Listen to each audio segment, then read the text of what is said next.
দাপর যুগের ভাদ্র মাসের শুক্লপক্ষের মহাপবিত্র অষ্টমী তিথিতে পিতা বৃষভানু ও মাতা কীর্তিদার কোলে শ্রীমতী রাধারানীর জন্ম হয়েছিল।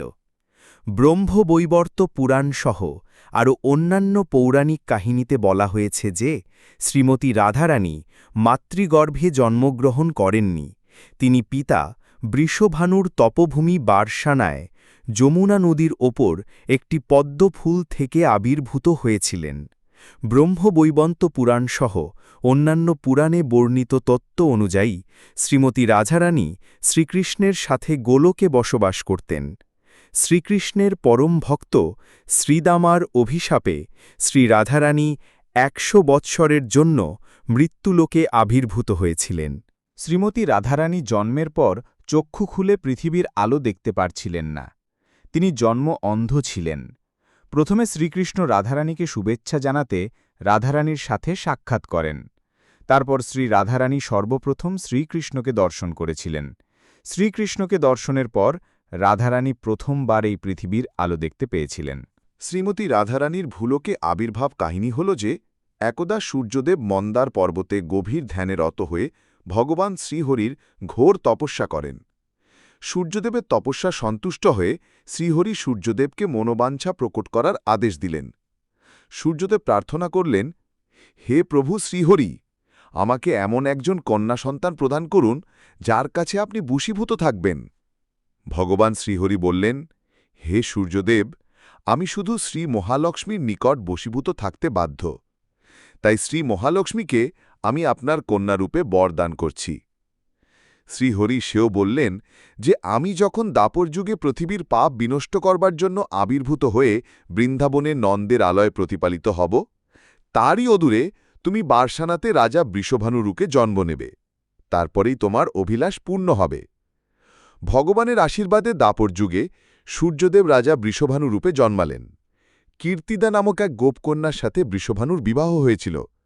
শ্রীহরির বরদান অনুসারে রাজা বৃষভানু ও কীর্তিদা শ্রী মহালক্ষ্মীর স্বরূপা শ্রী রাধাকে কন্যা সন্তানের রূপে পেয়েছিলেন, যিনি ভগবান শ্রীকৃষ্ণের হাদলিনী শক্তি।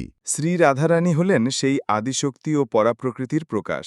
কথিত আছে যে শ্রী রাধারানী কৃষ্ণপ্রেম প্রদান করেন। শ্রী রাধারানী হলেন প্রেমের গুরু। তিনি কৃপা না করলে কৃষ্ণ কৃপা লাভ হয় না। তাই ভগবান শ্রীকৃষ্ণের আগে তার শক্তি রাধারানীর পুজো করা হয়। রাধারানীকে সাধকগণ নানাভাবে ব্যক্ত করেন। কেউ রাধারানীকে আরাধিকা শব্দের দ্বারা অর্থাৎ কৃষ্ণ আরাধিকা শব্দরূপে ব্যাখ্যা করেছেন। কেউ কেউ রাধারানীকে জীবাত্মার প্রতীক ও ভগবান কৃষ্ণকে পরমাত্মার প্রতীক রূপে ব্যাখ্যা করেছেন। রাধারানী ও গোপীগণের যে মাধুর্য ভক্তি, তাই সর্ব উত্তম ভক্তি বলে কথিত। বস্তুত রাধারানী হলেন কৃষ্ণপ্রেম প্রদায়িনী। তাই সাধকগণ রাধারানীর নাম উচ্চারণ করেন ভক্তির সাথে। ব্রজধামের অধীশ্বরী হলেন রাধারানী। ভাদ্র মাসের শুক্লা অষ্টমী তিথিতে তিনি অবতীর্ণা হয়েছিলেন। সেই জন্য এই তিথিকে রাধা অষ্টমী নামে ডাকা হয়। রাধাষ্টমীর ব্রতমাহাত্ম্য সম্পর্কে পদ্মপুরাণে শ্রী নারদমুনির নিকট মহাদেব শিব বলেছিলেন, হে দেবর্ষি নারদ, সৃষ্টিকর্তা ব্রহ্মাসহ প্রমুখ যিনি সকলের নিত্য মহা আরাধ্যা, দেবতাগণ দূর থেকে যার সেবা করতে ইচ্ছা করেন, সেই শ্রীমতী রাধারানীকে সর্বদা ভজনা করা সর্বজীবেরই উচিত। যেই ব্যক্তি এই রাধা নাম শ্রীকৃষ্ণের নামের সঙ্গে কীর্তন করেন, তার মাহাত্ম্য এতই বিশাল যাহা আমিও তা কীর্তন করতে সক্ষম নই, এমনকি শ্রী অনন্তদেব শ্রীহরি বিষ্ণুও সমর্থ নন। পদ্মপুরাণে আরও বলা হয়েছে, কোটি জন্মের অর্জিত পাপরাশি ক্ষয় হয় শুধু ভক্তিপূর্ণভাবে রাধাষ্টমী ব্রতের ফলে। সুমেরু পর্বত সমান সোনা দান করলে যে ফল লাভ হয়, একটি মাত্র রাধাষ্টমী ব্রত পালন করলে তার শতগুণ অধিক ফল লাভ হয়। গঙ্গা ইত্যাদি সমস্ত পবিত্র তীর্থে স্নান করলে যে ফল লাভ হয়, একমাত্র বৃষভানুকন্যা শ্রী রাধাষ্টমী পালন করলে সেই ফল লাভ হয়। পদ্মপুরাণে আরও বলা হয়েছে, রাধাষ্টমী ব্রতং তাৎ যো ন কুর্যাচ্চ মোড়ধি নরকান নিষ্কৃতি নাস্তি কোটিকল্পশতৈরপি। যে মূঢ় মানুষ রাধাষ্টমী ব্রত করে না, সে শতকোটি কল্পেও নরক থেকে নিস্তার পেতে পারে না।